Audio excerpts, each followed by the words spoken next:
नमस्कार साथियों। आज जो हम पढ़ने जा रहे टॉपिक उसका नाम है राजस्थानी भाषा। यहाँ से हमारे क्या क्या प्रश्न बनते, क्या क्या इससे पहले एग्जाम में आ चुके और क्या प्रश्न हमारे रीट में बन सकता है, उसको लेते हुए हम आज बात करेंगे। तो सबसे पहले हम बात करते हैं राजस्थानी भाषा। तो राजस्थानी भाषा सिंपल सी बात करें तो राजस्थानी भाषा कौन सी कहलाएगी कि जो राजस्थान में बोली जाती है। राजस्थान में जो बोली जाने वाली बोली है, मतलब जो बोली जाने वाली भाषा है, राजस्थान में बोली जाने वाली, ठीक है। राजस्थान में जो बोली जाने वाली भाषा है, या फिर हम यूँ कह लें कि राजस्थान के लोगों की मातृभाषा, राजस्थान के लोगों की क्या है, राजस्थान के लोगों की क्या है, मातृभाषा यानी मदर टंग जिसको हम कह लें, ठीक है। तो उसको हम क्या कहते हैं, राजस्थानी भाषा कहते हैं, जो राजस्थान में बोली जाती है या राजस्थान की मातृभाषा है। जैसे हम गुजराती के लिए कहें तो गुजराती क्या है, गुजराती क्या है, गुजराती भाषा क्या है, जो गुजरात में बोली जाती है, ठीक है। तो उसका अधिकांश क्षेत्र, तो यही चीज़ है कि राजस्थानी भाषा राजस्थान में बोली जाने वाली है, राजस्थान की मातृभाषा। अब हम बात करते हैं कि इसकी उत्पत्ति कैसे हुई। तो जो भाषाओं की उत्पत्ति मानी जाती है वो मानी जाती है, आपको ध्यान रखना ही, आपके हिंदी में भी काम में आएगा, हिंदी में भी पूछा जाता है। तो सबसे प्राचीन भाषा जो है वो है संस्कृत। भाषाओं की जननी कौन है, संस्कृत। संस्कृत से जो भाषा जन्मी, तो सबसे पहले संस्कृत संस्कृत से जन्मी कभी, है ना, संस्कृत से जन्म हुआ पाली भाषा का, क्योंकि संस्कृत एक टफ लैंग्वेज थी। तो उस कंडीशन में धीरे धीरे बाद में जाके पाली भाषा के बाद में फिर किसका जन्म हुआ, तो पाली भाषा के बाद में ही प्राकृत प्राकृत लैंग्वेज आई। फिर उसके बाद में कौन सी आई, तो उसके बाद में आपकी आई अपभ्रंश शैलियाँ, ठीक है। उसके बाद आपकी क्या आई, उसके बाद आई अपभ्रंश भाषा या शैली आई, ठीक है। और ये जो अपभ्रंश भाषा या शैली आई, इससे बाद में जाकर के किससे हुआ, इससे कहा जाता है कि इससे राजस्थानी का जन्म हुआ, ठीक है। और इसी अपभ्रंश भाषा से किसका जन्म हुआ, इसी अपभ्रंश भाषा से जब हम हिंदी पढ़ते हैं तो हिंदी का भी जन्म हुआ, ठीक है। तो अपभ्रंश भाषा, तो आपको क्या है ये याद रखना है। अगर आपसे पूछ ले कि राजस्थानी भाषा का जन्म हुआ और अपभ्रंश दे रखा है, ये चारों दे रखे ऑप्शन में, तो राजस्थानी भाषा का जन्म हुआ अपभ्रंश से, ठीक है। और अगर माना ये ऑप्शन में नहीं दे रखे, उस कंडीशन में हम क्या कहेंगे, संस्कृत से, क्योंकि वो जो पर्सन बनता है यहाँ पे वो बनता है इसके क्रम को लेकर के, ठीक है। तो आपको ध्यान रखना है सबसे प्राचीन भाषा संस्कृत, संस्कृत के बाद आई पाली, पाली के बाद आई प्राकृत, और प्राकृत के बाद आई अपभ्रंश। अपभ्रंश क्या होता है, अपभ्रंश होता है कि जो बोली है, जो हम बोलचाल में बोलते हैं, तो उसका क्या रूप परिवर्तन हो जाता है, यानी उसका रूप परिवर्तन जो हो जाता है, तो उसको हम कहते हैं अपभ्रंश। तो उसी अपभ्रंश से बाद में हिंदी का जन्म हुआ और इसी अपभ्रंश से राजस्थानी का भी जन्म हुआ, ठीक है। तो आप तो एक तो आपको इसका ये जो क्रम याद रखना है कि संस्कृत, अब पाली, पाली की अगर हम बात करें, अगर संस्कृत की बताएं, तो संस्कृत जो है वो संस्कृत भी एक तरह से उसके भी दो प्रकार हो जाते हैं। एक तो हो जाता है आपके लौकिक संस्कृत, यानी जो लोगों की बोलचाल की भाषा थी, ठीक है। और एक आपके हो जाता है वेद, मतलब वेदों की जो भाषा है, वैदिक संस्कृत यानी वास्तविक भाषा, ठीक है। तो जो वेद पुराणों की भाषा वो कौन सी है, संस्कृत है। और लौकिक यानी जो लोगों की बोलचाल की भाषा है वो, ठीक है, थोड़ी इससे ईजी है। फिर उसके बाद में पाली, पाली पे आपके बन जाता है कि जो बौद्ध ग्रंथ लिखे गए, या बौद्ध ग्रंथों की भाषा क्या है, तो आपको ये भी ध्यान रखना है कि बौद्ध ग्रंथों की भाषा है पाली। ये हमारे हिस्ट्री का प्रश्न भी बनता है, एनिशियंट हिस्ट्री में। फिर प्राकृत की बात करें तो प्राकृत की भाषा, तो ये जैन जो ग्रंथ है, जैन ग्रंथ किस में लिखे गए, ये प्रश्न भी पूछे गए, ठीक है। तो ध्यान रखना जैन ग्रंथ किस में लिखे गए, प्राकृत में। ये आपके जो हिस्ट्री वाला एनिशियंट हिस्ट्री है वहाँ पूछे जाते हैं ये प्रश्न, कि बौद्ध ग्रंथ की भाषा क्या है, पाली। फिर जैन ग्रंथ की भाषा क्या है, प्राकृत। और यही एक कारण है कि बौद्ध ग्रंथ और जैन ग्रंथ, जो बौद्ध और जो जैन धर्म थे वो जल्दी मतलब लोगों में फैल गए। कारण क्या था कि संस्कृत कठिन थी। जब तक आप किसी की लैंग्वेज को नहीं समझ सकते तब तक आप मतलब उसका जो ज्ञान है या जो भी चीज़ है उस चीज़ को नहीं समझोगे, कैच नहीं कर पाओगे, तो आप आगे नहीं बढ़ पाते। तो पाली जो बौद्ध ग्रंथ है वो पाली भाषा में लिखे गए और जैन ग्रंथ प्राकृत भाषा में लिखे गए।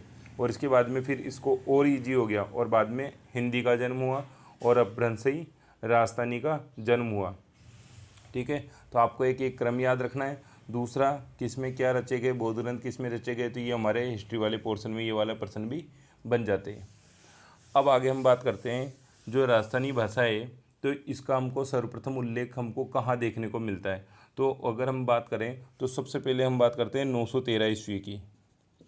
ठीक है, 913 ईस्वी में क्या हुआ, ये सन भी आपको याद करवा देंगे। 913 ईस्वी में क्या हुआ कि एक व्यक्ति था और उसका नाम क्या था, उदोतन सूरी। उसका नाम है उदोतन सूरी। ठीक है, उदोतन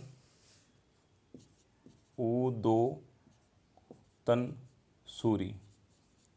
और ये जो उदोतन सूरी थे, इन्होंने एक ग्रंथ रचा था, ये भी इम्पोर्टेंट है, पूछ लेते हैं तो आपको एक ग्रंथ का नाम भी याद रखना है, कुवल्लेमाला। कुवल्लेमाला, ये एक इन्होंने ग्रंथ रचा था कुवल्लेमाला। और इसमें इन्होंने क्या किया था कि 18 देसी भाषाओं का, कि देश के अंदर जो भाषाएं चल रही है, तो उन 18 देसी भाषाओं का उल्लेख किया था। 18 देसी भाषा का क्या किया था, उल्लेख किया था। और इन 18 देसी भाषाओं में से उन्होंने एक भाषा बताई थी मरु भाषा। एक भाषा कौन सी बताई थी, मरु भाषा। ठीक है, और आप जानते ही हो कि जो मरुस्थल वाला क्षेत्र है, ठीक है, तो जो मरु भाषा है ये हमारे कहाँ पाई जाती है, ये पाई जाती है पश्चिमी राजस्थान में। ये कहाँ पाई जाती है, ये पाई जाती है पश्चिमी राजस्थान की बोली, मरु भाषा। तो आपको ये ध्यान रखना है कि सबसे पहले जो बात हुई वो हुई उदोतन सूरी के कुवल्लेमाला ग्रंथ में, जिसमें 18 भाषाओं का उल्लेख था। उन 18 भाषाओं में से एक मरु भाषा भी थी, और जो मरु भाषा है वो मतलब राजस्थान के, पश्चिमी राजस्थान की भाषा मानी जाती है। तो इस तरह से हमको ये ज्ञात होता है कि जो इसकी चर्चा चलती है वो चलती है 913 ईस्वी में। दूसरी चीज़ देखो आप, जो राजस्थानी शब्द की जो उत्पत्ति मानी जाती है, ठीक है, राजस्थान की भाषा के लिए जो हम कहते हैं राजस्थानी बोली, तो इसका सर्वप्रथम उल्लेख किसने किया और कहाँ किया, तो यहाँ मैंने लिखा है 913। ठीक है, यहाँ आ जाओ 1912 ईस्वी। कैसे याद रखेंगे, देखो यहाँ 913 है, यहाँ 1912 है। कैसे याद रखो, ऐसे याद रखो, ये 913 है, मैं इधर से एक कम कर दूँ, एक कम कर दिया तो ये क्या बच गया, 2 1 9, 912 बन गए। इधर एक लगा दो, तो यहाँ तो 913 है और यहाँ 1912 है, यानी इधर से एक मान लो कम हो गया। ठीक है, इधर से तो एक घटा दो और इसके आगे एक लगा दो। तो इस तरह से आप याद रख सकते हो। ठीक है, बाकी आप जैसे चाहो वैसे याद रखो। तो सन भी हमको ध्यान रखना है कि 1912 ईस्वी में क्या हुआ, एक व्यक्ति था और उस व्यक्ति का नाम है जॉर्ज एब्राहम ग्रियर्सन।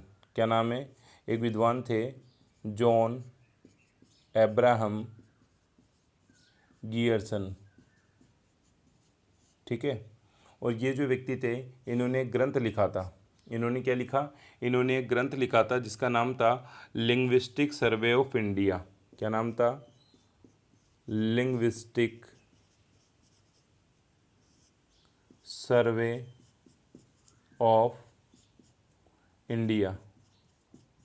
ये इन्होंने एक ग्रंथ लिखा था और इस ग्रंथ में सर्वप्रथम इन्होंने राजस्थानी भाषा की चर्चा की है, यानी राजस्थान में जो बोली बोली जाती है उसके लिए राजस्थानी शब्द का प्रयोग किया है। तो ये वेरी वेरी इंपॉर्टेंट है, सबसे ज़्यादा बार जो प्रश्न पूछा गया है वो यही प्रश्न पूछा गया है। तो आप इसको तो अच्छे से याद कर लेना, वो आपसे सन भी पूछ सकता है, वैसे सन के कम चांस है। ये नाम पूछ लेता है कि राजस्थानी शब्द का प्रयोग किसने के लिए, राजस्थानी भाषा के लिए, या राजस्थानी भाषा को प्रकाश में लाने वाला, तो जॉन एब्राहम गियर्सन। कौन से ग्रंथ में, तो लिंग्विस्टिक सर्वे ऑफ इंडिया में। क्या बोला कि राजस्थान में बोली जाने वाली भाषा को उसने राजस्थानी बोला। तो आपको ये दो चीज़ें, इसके फैक्ट जो याद रखने हैं। प्राचीन की बात करें तो उदोतन सूरी, ये कुवल्लेमाला, ये भी पूछे गए प्रश्न है। तो कुवल्लेमाला ग्रंथ किसने लिखा, उदोतन सूरी ने। ठीक है, सर्वप्रथम हमको राजस्थानी भाषा या मरु भाषा का उल्लेख कहाँ मिलता है, तो उदोतन सूरी के कुवल्लेमाला में मिलता है। और जॉन एब्राहम गियर्सन ने क्या किया, लिंग्विस्टिक सर्वे ऑफ इंडिया लिखा था। तो ये दोनों नाम आपको याद रखने, ये व्यक्ति का नाम है और ये इनके ग्रंथ का नाम है, लिंग्विस्टिक सर्वे ऑफ इंडिया, यानी भाषाओं का उन्होंने जो सर्वे किया भारत में, उसमें उन्होंने एक शब्द जोड़ा, क्या, उन्होंने एक तरह से राजस्थानी भाषा का उल्लेख किया। ठीक है, फिर हम बात करते हैं इसकी कुछ उत्पत्ति और विकास की, क्योंकि यहाँ भी प्रश्न पूछा गया है। तो देखो सिंपल सा है, कुछ नहीं करना, उत्पत्ति या विकास की बात कर रहे हैं हम। उत्पत्ति की, इसकी उत्पत्ति कैसे हुई या इसका विकास, क्योंकि जिस चीज़ की उत्पत्ति होगी उसका विकास भी होगा। ठीक है, अब देखो तो आपको क्या याद रखना है, आप ऐसे याद रखो, सीधा सा याद रखना, 10 12 और 16। ठीक है, कैसे याद रखना भाई, आप जानते हो ना 10वीं क्लास होती है तो 10वीं शताब्दी, ठीक है। फिर 12वीं शताब्दी, भाई हमारी क्लास होती है ना 10, 12 और वैसे ही 16, ठीक है, शताब्दी। और उसके बाद में 16वीं शताब्दी, क्योंकि हमारे यहाँ प्रश्न पूछे हुए, तो हमको ये ध्यान रखना है इसका क्रमीय उत्पत्ति। तो विकास कैसे हुआ 10वीं शताब्दी में, क्या हुआ, तो 10वीं शताब्दी में जो राजस्थानी भाषा है उस पर पश्चिम भारत में बोली जाने वाली जो अपभ्रंश भाषा है उसका अत्यधिक प्रभाव था। यानी प्रश्न आ जाए कि अपभ्रंश, क्योंकि मैंने कहा ना आपको अपभ्रंश से इसका जन्म हुआ है, तो प्रश्न आ जाए कि अपभ्रंश का अत्यधिक प्रभाव, यहाँ पे किसका प्रभाव था, अपभ्रंश का प्रभाव था, ठीक है।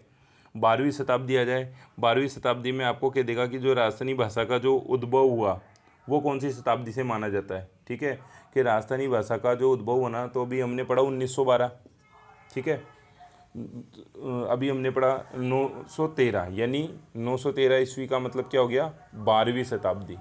तो कुवल्यमाला जो ग्रंथ पढ़ा था, तो 12वीं शताब्दी में क्या हुआ कि राजस्थानी भाषा का उद्भव होने लगा। राजस्थानी भाषा का उद्भव, यहाँ तो अपभ्रंश था, यहाँ एक मतलब उद्भव होने लगा। और अगर हम बात करें कि ये स्वतंत्र रूप से कब विकास होने लगी, यानी एक स्वतंत्र भाषा के रूप में, तो स्वतंत्र भाषा के रूप में, ठीक है, स्वतंत्र भाषा के रूप में जो विकसित हुई वो कब होने लगी, 16वीं शताब्दी में। तो आप तो ऐसे याद रखना, जैसे 10वीं क्लास होती है, 12वीं क्लास होती है, फिर 16वीं याद रख लो। तो 10, 12, 16, ठीक है। 10वीं में क्या हुआ कि अपभ्रंश का प्रभाव था, ठीक है, तो अपभ्रंश का प्रभाव था। 12वीं में क्या हुआ, तो 12वीं में क्या हुआ, राजस्थानी भाषा का उद्भव हुआ, ठीक है, कुवल्यमाला ग्रंथ से हमको पता लगता है। 16वीं शताब्दी में क्या हुआ, तो 16वीं शताब्दी में एक स्वतंत्र भाषा के रूप में इसका जन्म हो गया, ठीक है, ये एक स्वतंत्र रूप से विकसित होने लगी। तो ये तीनों भी आपको ध्यान रखने कि कब कब क्या क्या हुआ, ठीक है। प्रश्न आ जाए राजस्थानी का उद्भव कब हुआ, तो 12वीं शताब्दी, स्वतंत्र भाषा के रूप में विकसित हुई तो 16वीं शताब्दी, अपभ्रंश का प्रभाव कब सर्वाधिक था, तो 10वीं शताब्दी। तो इस तरह से आपको ये भी ध्यान रखना है, ठीक है। आगे चलते हैं। अब देखो हम बात कर रहे हैं राजस्थानी भाषा, तो राजस्थानी की हमने बात की, तो अपभ्रंश की बात की, तो अब हम अपभ्रंश के भी 3 अपभ्रंश माने जाते हैं। जो अपभ्रंश है राजस्थानी भाषा के विकास के, वो कितने माने जाते हैं, 3 अपभ्रंश माने जाते हैं। कौन कौन से माने जाते हैं, तो आपको ध्यान रखना है। एक तो होता है एक आपके माना जाता है शौरसेनी अपभ्रंश, शौरसेनी अपभ्रंश। एक आपके माना जाता है नागर शैली या नागर अपभ्रंश, और एक आपके माना जाता है मरुगुजरी, ठीक है, मरुगुजरी अपभ्रंश। याद कैसे रखोगे, इसके लिए मैं आपको एक ट्रिक बताता हूँ, आप ऐसे याद रखना, ये ट्रिक ऐसे याद रख लेना। सोनम, जैसे हम मान ले किसी लड़की का नाम क्या है, सोनम, ठीक है, तो सोनम नाम है उसका, तो सोनम से क्या हो जाएगा, सो से हो जाएगा, सो से हो जाएगा शौरसेनी, ने से हो जाएगा नागरचाल, और में से हो जाएगा आपके मरुगुजरी। तो आप याद क्या रख लेना, सोनम, ठीक है, तो सो से शौरसेनी। और ये जो शौरसेनी अपभ्रंश है, इससे मानी गई है हिंदी की उत्पत्ति, ठीक है। प्रश्न आ जाए हिंदी की उत्पत्ति किस, तो शौरसेनी अपभ्रंश से। और जो मरुगुजरी अपभ्रंश है, ठीक है, वैसे कई लोग कहते हैं कि शौरसेनी से राजस्थानी भाषा का जन्म हुआ, लेकिन जो अधिकांश मानने मत है वो ये है कि जो मरुगुजरी भाषा है, ठीक है, तो जो मरु भाषा है या मरुगुजरी अपभ्रंश है, इससे किसका जन्म हुआ, इससे राजस्थानी का जन्म हुआ, ठीक है। ऐसे कहा जाता है कि मरुगुजरी में जो मरु है, इससे तो जन्म हुआ राजस्थानी भाषा का, और ये जो गुजरी है, इस गुजरी से गुजराती भाषा का जन्म हुआ, ठीक है, क्योंकि गुजराती का भी जो हमारी राजस्थानी भाषा है उस पर काफ़ी प्रभाव देखा गया है। तो इसलिए माना जाता है मरु से तो राजस्थानी बन गई और गुजरी से गुजराती बन गई, और शौरसेनी अपभ्रंश से हिंदी बन गई। तो ये कितने अपभ्रंश है, 3। कैसे याद रखोगे, ट्रिक याद रखना, सोनम, शौरसेनी, नागर और मरुगुजरी, ठीक है, क्योंकि अपभ्रंश भी पूछ ले यहाँ और कुछ भी चौथा आपको जोड़ दे, तो आपको ये तीनों के तीनों इस ट्रिक से याद रह जाए। आगे चलते, आगे हम बात करेंगे जो राजस्थान की जो बोलियाँ है, ठीक है, क्योंकि भाषा है लेकिन भाषा में भी बहुत सारी बोलियाँ शामिल है। तो जो बोलियाँ उसके आधार पे कितने भागों में बांटा जा सकता है, तो आप ध्यान रखना कि राजस्थानी जो भाषा है, तो राजस्थानी भाषा को बोलियों के आधार पे, ठीक है, बोलियों के आधार पे हम कितने भागों में बांट देते हैं, 2 भागों में बांट देते हैं, ठीक है। 2 भाग क्यों बना देते हैं, ये देखो ये हमारा हो गया राजस्थान, ये हमारा राजस्थान है। अब इसमें इस तरह से अरावली पर्वतमाला जा रही है। ये कौन सी पर्वतमाला है आप जानते हो, अरावली, अरावली हिल्स, ठीक है। अब अरावली हिल्स जा रही है तो ये वाला भाग क्या कहलाया, ईस्ट यानी पूर्वी, ठीक है। और ये वाला भाग क्या कहलाएगा, ये कहलाएगा पश्चिमी, ठीक है। तो ये तो हो गया पूर्व और ये हो गया पश्चिमी। तो ये तो हो गई एक तो पूर्वी राजस्थानी, ठीक है, और एक हो गई पश्चिमी राजस्थानी, ठीक है। तो आपको ये ध्यान रखना है। अब पश्चिमी राजस्थानी में कौन कौन सी शामिल होती है, तो वो भी थोड़ा आपको मैं बता देता हूँ कि पश्चिमी राजस्थानी में कौन कौन सी भाषाएं आएगी। तो एक जैसे आती है मारवाड़ी, तो ये वाला जो क्षेत्र है जोधपुर वाला, तो यहाँ पे कौन सी हो जाएगी आपके, यहाँ पे हो जाएगी मारवाड़ी, ठीक है। फिर एक आती है मेवाड़ी, तो ये मेवाड़ी कौन सी हो जाएगी, ये वाला जो क्षेत्र है उदयपुर वगैरह का, तो ये वाला सारा क्षेत्र हो गया मेवाड़ी। फिर एक आपकी आ जाएगी बागड़ी, तो ये वाला जो डूंगरपुर बांसवाड़ा वाला क्षेत्र है, तो ये आपकी आ जाएगी बागड़ी, ठीक है। फिर आपके एक आ जाएगी क्या कहते हैं शेखावटी, तो शेखावटी क्योंकि ये वाला कुछ क्षेत्र है ना, अब कुछ क्षेत्र इधर भी आएगा, ठीक है, लेकिन कुछ क्षेत्र इधर भी है, तो यहाँ पे शेखावटी का कुछ क्षेत्र मतलब ये भी मतलब शेखावटी वाला ये जो क्षेत्र है, तो ये वाला जो क्षेत्र है ये भी आपके, क्योंकि यहाँ चूरू वगैरह, चूरू झुंझुनू आ जाते हैं, ठीक है। तो ये जो शेखावटी वाला क्षेत्र है ये भी आपके इसमें आ जाएगा। तो ये चारों क्षेत्र आपको ध्यान रखना है, ये मारवाड़ी हो गया, ये बागड़ी बांसवाड़ा डूंगरपुर हो गया, ये मेवाड़ी हो गया। इधर पूर्व की बात करें तो यहाँ हम बात करते हैं ढूंढाड़ी, यहाँ हम बात करते हैं ढूंढाड़ी, यानी जयपुर के आसपास की जो बोली है वो कहलाती है ढूंढाड़ी। इधर की बात करें तो कोटा, बारा, बूंदी, इधर की अगर हम चले जाएँ तो यहाँ पे प्रदेश, ये वाला प्रदेश कहलाता है हाड़ौती, ठीक है, कोटा, बूंदी, झालावाड़ वाला। तो यहाँ कौन सी, क्योंकि हाड़ाऊ का राज्य रहा है, तो यहाँ की जो बोली है वो कहलाई हाड़ौती। और इसी तरह से अगर हम यहाँ पूरब की ओर चले जाएं, अलवर भरतपुर की ओर, तो यहाँ की जो बोली थी वो कहलाई मेवाती, यहाँ की बोली क्या कहलाई, मेवाती। और इसी तरह से यहाँ वाला एक क्षेत्र है जैसे कोटपुतली, आपने सुना होगा, मतलब जयपुर से जब जाते हैं दिल्ली की तरफ तो रास्ते में कोटपुतली, तो कोटपुतली का आसपास का जो क्षेत्र है वहाँ एक भाषा बोली जाती है जिसको हम कहते हैं अहिरवाटी, ठीक है, अहिरवाटी। अहिरवाटी क्यों कहते हैं, क्योंकि वहाँ अहिर, अहिर जाति के लोग ज़्यादा रहते हैं। अहिर को हम यादव भी कहते हैं, आपने सुना होगा ना, ठीक है। तो वो अपने आप को कृष्ण का वंशज मानते हैं और कृष्ण भी यादवों के थे, तो जो भगवान कृष्ण थे वो यादव वंश से, यदुवंश से संबंधित थे, तो ये लोग भी अहिरवाटी। तो ये क्षेत्र जो है राजस्थान में कहाँ पाया जाता है, कोटपुतली में अधिक पाए जाते हैं। तो ये एक तरह से आपके हो गया कि हम दो भागों में बांट रहे हैं अरावली को लेकर के, एक तो पूर्वी, एक पश्चिमी, ठीक है। तो ये मारवाड़ी हो गया। अब एक एक की डिटेल में चर्चा कर लेते हैं। देखो पहले हम बात करते हैं पश्चिमी राजस्थानी की, ठीक है, क्योंकि तो पश्चिमी राजस्थान में सबसे पहले कौन सी आती है, सबसे पहले आती है मारवाड़ी, ठीक है, सबसे इम्पोर्टेंट जो है वो मारवाड़ी। अब मारवाड़ी में क्या क्या प्रश्न बनते हैं, प्रश्न बन जाएगा कि सर्वाधिक साहित्य की रचना किस भाषा में हुई है, बहुत इंपॉर्टेंट प्रश्न है, ध्यान रखना, ठीक है। तो सर्वाधिक साहित्यिक रचना यानी लिटरेचर कौन सी लैंग्वेज में लिखा गया है, ठीक है। तो सर्वाधिक साहित्य की रचना हुई है किस में, मारवाड़ी भाषा में। फिर दूसरा प्रश्न आपके बन जाता है कि सर्वाधिक महत्वपूर्ण बोली कौन सी है, महत्वपूर्ण बोली, ठीक है। ये जितनी भी हमने बोलियाँ पढ़ी है, अगर इनकी जगह हम एक शब्द ले लें मारवाड़ी, तो महत्वपूर्ण बोली कौन सी है, तो ध्यान रखना मारवाड़ी। क्यों, क्योंकि राजस्थान का व्यक्ति अगर जैसे बिहार चला गया या विदेश में भी चला गया तो वहाँ उसको राजस्थानी नहीं कहते, अब राजस्थानी कहले, लेकिन पहले ऐसा समय था कि जब यही कहते थे यार ये मारवाड़ी लोग हैं, ठीक है। और आज भी आप देख लेना, भले आप जयपुर में रहते हो, आप वैसे ढूंढाड़ में आते हो, लेकिन जब आप बाहर चले जाते हो तो वहाँ आपको राजस्थान की जगह मतलब राजस्थानी कहेगा या मारवाड़ी कहेगा, ठीक है, ये वाली चीज़ है। तो महत्वपूर्ण बोली है और सर्वाधिक साहित्य की इसमें रचना हुई है। अब इसका क्षेत्र आपसे पूछ ले, क्योंकि एक चीज़ ये है, या तो इनके फैक्ट या फिर ये आपसे क्षेत्र पूछ लेगा, क्षेत्र पे प्रश्न दे देगा। अगर कठिन प्रश्न बनेगा तो आपको दे देगा मारवाड़ी का क्षेत्र निम्न में से है या नहीं है, वहाँ आपको 4 ऑप्शन दे देगा। तो देखो मारवाड़ यानी आप जानते हो मारवाड़ किसको कहते हैं, जोधपुर वाले प्रदेश को मारवाड़ कहते थे, है ना। अब जब जोधपुर को मारवाड़ कहते थे तो जोधपुर के पास ही आप जानते हो, जब हम चित्रकला शैली पढ़ी थी वहाँ भी हमने पढ़ी थी जोधपुर मारवाड़ी चित्रकला शैली, उसमें जोधपुर पढ़ा था। बीकानेर शैली पढ़ी थी तो बीकानेर हो गया, ठीक है, उसी में हमने शेखावटी भी पढ़ी थी। तो यहाँ पे मारवाड़ी में भी शेखावटी का कुछ क्षेत्र आता है, बाकी तो शेखावटी बोली में आएगा, तो शेखावटी का कुछ क्षेत्र इसमें आता है। इसके अलावा जैसे हम बात करें तो नागौर, ठीक है, नागौर, नागौर का क्षेत्र इसमें आएगा, बाड़मेर, जैसलमेर, ठीक है, ये वाला जो क्षेत्र है बाड़मेर हो गया, जैसलमेर हो गया, ये जो है क्षेत्र ये आपके किस में आएंगे, पाली हो गया। तो ये जो सारे ये लगभग लगभग आपके जोधपुर, बाड़मेर, बीकानेर, जैसलमेर, नागौर, पाली, ये सारा क्षेत्र क्या कहलाता है। यहाँ जो ज़्यादा प्रचलित बोली है वो कौन सी है, मारवाड़ी। तो आपको ये ध्यान रखना, आप क्या करेगा वो, जैसे जोधपुर, बीकानेर, नागौर दे दिया, यहाँ मानो उसने अजमेर लिख दिया या यहाँ पे उसने जयपुर लिख दिया, तो आप जानते हो जयपुर वाला क्षेत्र ढूंढाड़ है, तो वो तो ढूंढाड़ी में आएगा, तो ये गलत हो जाएगा फिर। ठीक है, तो इस तरह का प्रश्न भी आपको दिया जा सकता है। तो मारवाड़ी में आपको क्या ध्यान रखना है, सर्वाधिक साहित्य की रचना हुई है, सबसे महत्वपूर्ण बोली है मारवाड़ी।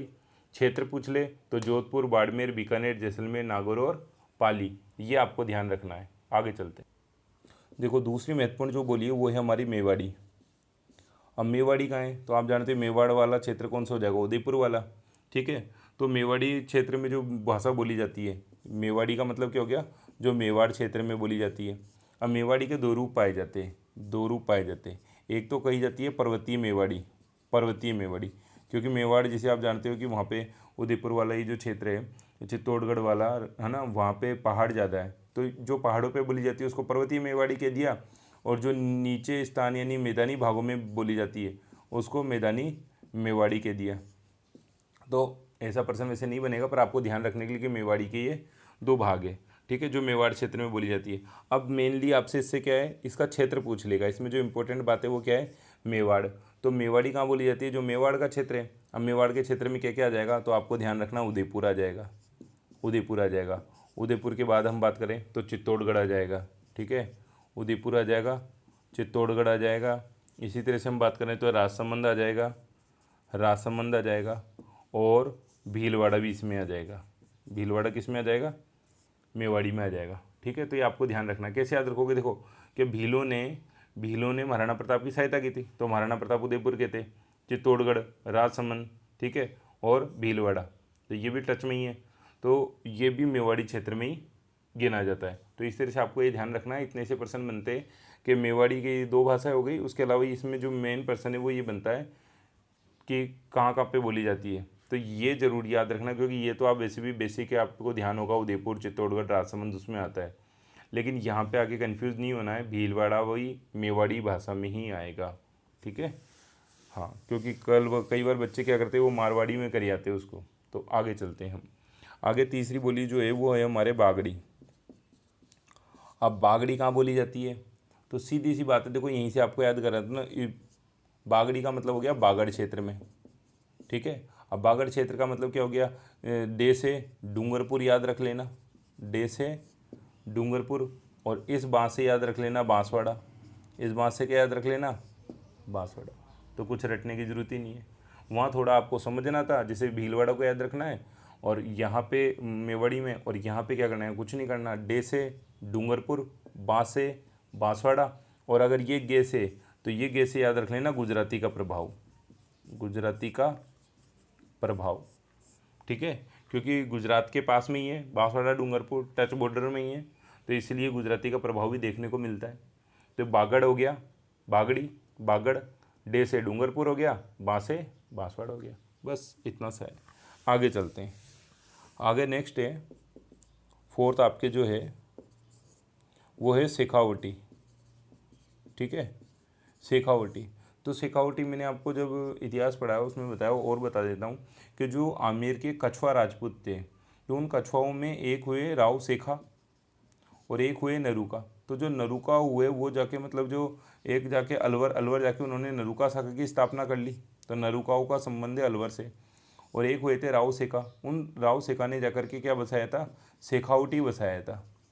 तो वो जो शेखा के नाम पे शेखावटी हो गया। अब शेखावटी में क्या क्या प्रदेश आते हैं, तो शेखावटी क्षेत्र में जो बोली बोली जाती है वो, तो इसका प्रदेश याद रखने हैं आपको, तो क्षेत्र याद रखने हैं, क्योंकि वो आपसे पूछ लेगा शेखावटी बोली कहाँ नहीं बोली जाती। ठीक है, या शेखावटी बोली का क्षेत्र नहीं है, तो आपको ध्यान रखना है शेखावटी में क्या क्या आते हैं। तो देखो सिक्कर, झुंझुनू, ठीक है, सिक्कर, झुंझुनू, चूरू, ठीक है, हनुमानगढ़, हनुमानगढ़ भी ले लें, हनुमानगढ़ और गंगानगर, ये जो सारा क्षेत्र है ये आपकी किस में आता है, ये सारा क्षेत्र आपके आता है शेखावटी में। ठीक है, तो आपको ध्यान रखना है सिक्कर, झुंझुनू, चूरू, ठीक है, हनुमानगढ़ और गंगानगर। तो ये तो आपको जिससे ध्यान होगा, यहाँ आप कन्फ्यूज़न हो सकते हो। तो हनुमानगढ़ और गंगानगर में भी कौन सी बोली है, तो शेखावटी बोली है। तो ये पर्सन बनते हैं इस पे। ये हो गए हमारे पश्चिमी की बात। अब हम बात करते हैं पूर्वी राजस्थान की। अब हम बात करें पूर्वी राजस्थान में कौन कौन सी भाषाएं बोली जाती है पूर्वी राजस्थान में। तो पूर्वी राजस्थान की जब बात करें तो सबसे पहले जो आती है वो आती है ढूंढाड़ी। सबसे इम्पोर्टेंट भी है ढूंढाड़ी, ठीक है। जब बोलियों की बात करें तो उधर तो आती है मारवाड़ी, और अगर पूर्वी राजस्थान की सबसे महत्वपूर्ण बोली देखी जाए तो वो है ढूंढाड़ी। और आप जानते हो ढूंढाड़ी यानी ढूंढाड़ क्षेत्र कहाँ था, ये मैंने आपको आमेर शैली पढ़ी जब भी बताया था, ठीक है। ढूंढाड़ चित्रकला शैली में आमेर आएगा। तो ढूंढाड़ में मेन प्रभाव किसका हो गया, आमेर का, ठीक है, क्योंकि सबसे पहले आमेर ही था, तो आमेर से संबंधित। और अगर हम इसके क्षेत्रों की बात कर लें, ठीक है, क्योंकि यहाँ आपसे वो क्षेत्र पूछेगा, तो क्षेत्र में क्या क्या आ जाएंगे, तो याद रखना है सीधा सा जयपुर, ठीक है, जयपुर, दौसा, बगरू और दूदू। तो आप जानते हो कि जब जयपुर से अजमेर आते हैं तो बगरू भी रास्ते में आता है, दूदू भी रास्ते में आता है। तो एक आपको याद रखना है दौसा, क्योंकि दौसा पहले जयपुर में ही आता था, लेकिन बाद में ये जाकर के अलग जिला या डिस्ट्रिक्ट बन गया। जब आगरा जाते हैं जयपुर से तब ये रास्ते में पड़ता है दौसा, ठीक है। तो पहले जयपुर में ही आता था, लेकिन बाद में इसको अलग जिला घोषित कर दिया गया, ठीक है। तो जयपुर, दौसा, बगरू, दूदू, ये वाला जो क्षेत्र है ये हमारे ढूंढाड़ी में आता है। अब यहाँ पे एक महत्वपूर्ण प्रश्न और बन जाता है, ये आपसे पूछने के कम चांस रहते हैं। यहाँ पे आपके एक प्रश्न पूछ लिया जाता है उपबोलियों पे, यानी ये जो बोलियाँ है ढूंढाड़ी बोली, इसकी उपबोलियाँ भी है। तो वो उपबोलियाँ इंपॉर्टेंट है, उनको आपको याद रखना है। इसको आप मोस्ट लिख लो और इसको ज़रूर याद कर लेना उपबोली को, ठीक है। यहाँ प्रश्न पूछा गया और पूछा भी जाएगा कि इसकी कौन कौन सी उपबोली है। तो आपको ध्यान रखना है, एक तो है इसकी राजावाटी, एक बोली का नाम क्या है, राजावाटी। एक बोली का नाम है तोरावाटी, ठीक है। एक हो गई राजावाटी, एक हो गई तोरावाटी, और एक बोली का नाम है आपके नागरचाल। एक बोली का नाम क्या है, नागरचाल। ये इसकी 3 उपबोलियाँ हैं। तो ये प्रश्न भी पूछा गया है, ये दे देगा कि ढूंढाड़ी की कौन सी उपबोली नहीं है। वहाँ राजावटी दे देगा, तोरावटी दे देगा, नागरचाल दे देगा, आगे गोडावड़ी या कुछ भी दे देगा, ठीक है। तो जो गोडावड़ी और जो 30 है वो मारवाड़ी की है। अगर नहीं बताया तो मैं बता देता हूँ आपको, यहाँ लिख देता हूँ कि जो मारवाड़ी की जब हम बात कर रहे थे तो देखो मारवाड़ी में एक बोली तो आती है 30, ठीक है, और एक बोली आती है गोडवाड़ी। ये मारवाड़ी की उपबोली है। ये किसकी उपबोली है, ये मारवाड़ी की उपबोली है। इसको भी आप ध्यान कर लेना। वैसे नोट्स में लिखा हुआ है, लेकिन फिर भी आप में यहाँ पे याद आया, मैं आपको उपबोली बता रहा हूँ। मारवाड़ी की है 30 और गोडावड़ी। और ढूंढाड़ी की कौन सी है, तो ज़्यादातर जो पूछता है वो ये वाली पूछ लेता है, ठीक है। राजावटी तो आप जानते हो कि जयपुर में जैसे राजा लोगों का शासन था, या राजधानी भी अभी जयपुर ही है, तो राजावटी हो गया। फिर तोरावटी, ठीक है, तो तोरावटी हो गया। और तीसरी नागरचाल, तो मतलब प्रमुख नगर कौन सा है, तो जयपुर ही है, ढूंढाड़ी है, तो नागरचाल हो गई, ठीक है। जयपुर के लोगों ने तोता पाल रखा है तो तोरावटी हो गई, और राजा लोग रहते हैं तो राजावटी हो गई। तो इस तरह से आप याद रख लेना, ठीक है। आगे हम चलते हैं नेक्स्ट बोली पे, जो है हमारे हाड़ौती। पश्चिमी पूर्वी राजस्थान की दूसरी बोली हम कौन सी पढ़ रहे हैं, हाड़ौती। तो हाड़ौती में आपको बता ही दिया कि यहाँ हाड़ा राजपूतों का शासन था, ठीक है। तो यहाँ पे भी क्या है, कौन कौन सा क्षेत्र आ जाएगा, तो केवल क्षेत्र पे प्रश्न पूछेगा आपसे। तो आप याद रखना कोटा, बूंदी और झालावाड़, ठीक है, झालावाड़ और बारा। ये अब अधिकांश क्या करता है, जैसे 12, तो अब 12 को याद रखना कि कोटा, बूंदी, झालावाड़ हमको ध्यान है। हमने जब चित्रकला शैली पढ़ी, हाड़ौती शैली, वहाँ भी था कोटा बूंदी। तो ये तो वैसे भी ध्यान है कोटा बूंदी, तो वो क्या कर देता है, 12 दे देता है। तो हमको ये ध्यान रखना है कोटा, बूंदी, झालावाड़ और बारा, ठीक है। ये कौन सा प्रदेश आएगा, ये आपके हाड़ौती में आएगा। और यहाँ पे भी जैसे ढूंढाड़ी की बात करें तो ढूंढाड़ी में भी एक शब्द बहुत काम में लिया जाता है, वो लिया जाता है 6 शब्द। जैसे हमारे पास ये पेन 6, यूँ नहीं बोलूँगा है, ठीक है, मारी 6, ठीक है। तो वो वाली बात कही जाती है। तो 6 शब्द का प्रयोग किया जाता है ढूंढाड़ी में। इसी तरह का 6 शब्द का प्रयोग इन्हें हाड़ौती में भी किया जाता है। और ये जो 6 शब्द का प्रभाव है, ये माना जाता है गुजराती का प्रभाव। किस भाषा का प्रभाव माना जाता है? ऐसा माना जाता है कि हाड़ौती और ढूंढाड़ी शैली पर गुजराती का प्रभाव है, तो इसमें 6 शब्द का प्रयोग अधिक किया जाता है। ठीक है, आगे हम बात करते हैं मेवाती की। जो हमारी तीसरी बोली है वो कौन सी है? पूर्वी राजस्थान की मेवाती। अब मेवाती कौन सी? तो मेवाती में याद रखना, मेवाती में जो क्षेत्र आएगा वो आएगा अलवर का। तो ये भी एक इम्पोर्टेंट है। क्यों इम्पोर्टेंट है? क्योंकि यहाँ आप शब्द से नहीं पकड़ पाओगे, यहाँ अलवर दिख नहीं रहा हमको। जैसे ढूंढाड़ी की बात करें तो ढूंढाड़ वाला क्षेत्र, ठीक है, लेकिन मेवाती तो अलवर का प्राचीन नाम हम पढ़ते हैं तो मत्स्य नगर पढ़ते हैं, तो इसलिए आपको ध्यान रखना मेवाती पूछ लेता है अक्सर। तो आपको याद रखना है एक तो अलवर और एक याद रखना है भरतपुर। अलवर और भरतपुर वाला जो क्षेत्र था वहाँ कौन सी बोली बोली जाती थी? तो वहाँ मेवाती बोली बोली जाती थी। ठीक है, तो वहाँ मेवाती बोली बोली जाती थी। और इसी में मतलब जो अलवर और अलवर से टच होता हुआ हरियाणा का क्षेत्र भी है। ठीक है, तो ये वाला जो क्षेत्र है, तो मेनली तो आपको बस ये याद रखना है कि अलवर और भरतपुर के क्षेत्र में मेवाती बोली बोली जाती है। इसके बाद हम बात करते हैं नेक्स्ट बोलिए हमारे एक मालवी। ठीक है, तो सीधी सी बात है, मालवी से निकाल लो, मालवी से हो गया ये मालवा। ठीक है, अब मालवा प्रदेश से जुड़े हुए प्रदेश। अब मालवा तो कहाँ है? राजस्थान में नहीं है मालवा, तो मालवा प्रदेश से जो जुड़े हुए हमारे ज़िले हैं, ठीक है, उनमें ये बोली जाती है। जो जुड़े हुए ज़िले जिसे हम बात करें तो सबसे ज़्यादा जो मालवी बोली का प्रभाव है वो कहाँ पाया जाता है? तो आप याद रखना प्रतापगढ़ में। ये प्रश्न डायरेक्ट पूछा हुआ है, ध्यान रखना। मालवी बोली का प्रभाव पाया जाता है तो प्रतापगढ़ में। ठीक है, और ये जो मालवा क्षेत्र है ये हमारे एमपी में, ये हमारे कहाँ पड़ता है? ये हमारे एमपी में पड़ता है, मालवा में। ठीक है, बहुत ही उपजाऊ क्षेत्र है, तो यहाँ पे इसको मालवा प्रदेश कहा जाता था। जो राजस्थान और महाराष्ट्र के बीच में जो एमपी का प्रदेश है तो वो मालवा प्रदेश। तो यहाँ से मालवी बोली, तो मालवा की है मालवी बोली, लेकिन हमारा जो राजस्थान का जो प्रतापगढ़ जिला है ये इसके टच में है, तो इस वजह से ये जो प्रतापगढ़ पे ज़्यादा प्रभाव। वैसे प्रतापगढ़ में हमने पढ़ी थी मेवा, मतलब हाँ, तो प्रतापगढ़ में क्या है? प्रतापगढ़ में आप क्या कर आओगे? मेवाड़ी कर आओगे। तो ध्यान रखना प्रतापगढ़ में मेवाड़ी नहीं करनी है। मेवाड़ी के अंदर आपको मैंने बताया उदयपुर आएगा, चित्तौड़गढ़ आएगा। ठीक है, तो वो आपको ध्यान रखना, उदयपुर चित्तौड़गढ़। लेकिन यहाँ पे प्रतापगढ़ आ गया तो प्रतापगढ़ में ध्यान रखना मालवी का प्रभाव है। ठीक है, तो ये इंपॉर्टेंट पर्सन है, ये पूछ लिया जाता है। तो मालवी का प्रभाव है। एक थी मेवाती, इससे पहले कौन सी पड़ी थी? मेवाती। तो जब मेवाती आएगी तो याद रखना अलवर और भरतपुर, क्योंकि बच्चे सबसे ज़्यादा यहाँ कन्फ्यूज़ हो जाते हैं। और जब मालवी आएगी तो मालवी पे ध्यान रखना है प्रतापगढ़। ठीक है, मालवी पे ध्यान रखना प्रतापगढ़। इसी के साथ इसकी 2 उपबोलियाँ भी है, इसकी 2 उपबोलियाँ भी है। एक बोली का नाम है रागड़ी, एक बोली का नाम, उपबोली का नाम क्या है? रागड़ी। और दूसरी उपबोली का नाम है निमाड़ी, दूसरी का नाम क्या है? निमाड़ी। ठीक है, तो ये आपको ध्यान रखना है। आपके प्रश्न कैसे बनेगा वो मैं आपको बता रहा हूँ कि आपके जो प्रश्न है, वापस बता देता हूँ। सबसे ज़्यादा बार जो प्रश्न पूछा गया है वो ये पूछा गया है कि क्या कहते हैं, राजस्थानी शब्द का प्रयोग। तो राजस्थानी शब्द का प्रयोग सर्वप्रथम किसने किया? तो आपको मैंने बताया है कि अब्राहम ग्रियर्सन ने किया, अब्राहम गियर्सन ने किया। किस में किया? तो आपको मैंने बताया कि जो लिंग्विस्टिक उन्होंने जो ग्रंथ लिखा, लिंग्विस्टिक, ठीक है, लिंग्विस्टिक सर्वे ऑफ इंडिया, इसमें किया। तो ये 2 प्रश्न सबसे ज़्यादा बार पूछे, इनको रट लो। इसके बाद में आपसे पूछ ले कि राजस्थानी भाषा की सर्वप्रथम बात कौन से ग्रंथ में हुई है? तो फिर याद रखो कुवल्यमाला। कुवल्यमाला को किसने लिखा? तो उदोतन सूरी ने। ठीक है, उदोतन सूरी ने लिखा।